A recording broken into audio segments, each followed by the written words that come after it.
சின்ன பொண்ணுதான் வெக்கப்படுது அம்மா அம்மாடி. அது என்ன நினைச்சி கண்ணும் செவக்குது சும்மா சும்மாடி.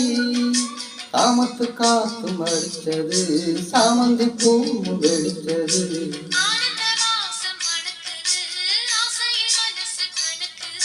இளவட்டம் கொடி கட்டும் இது நல்ல நேரம்.